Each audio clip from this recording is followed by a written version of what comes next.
花市艺廊来欣赏艺术家张秀竹甲车衫裤的尖车当作是画笔来车出着一百个一百精巧的画作。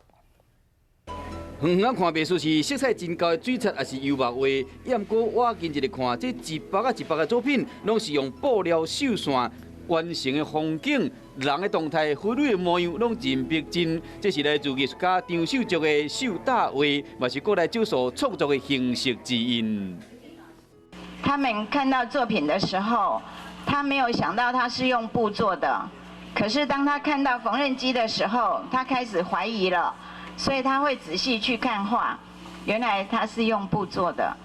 将彩虹车当作画笔，拿头的控制要真精准。张秀竹做彩虹师傅30外担，更加将这个彩虹的技巧运用伫创作上。4当前，伊开始试这个色彩真鲜艳的油画彩绘的创作。因为矿物色料伫1280度高温烧的过程中，会产生真侪色变，会爱上这款的美感。华视新闻哦。 就报道了一件事情，就是我们的孩子沉迷在3C， 那是一种病。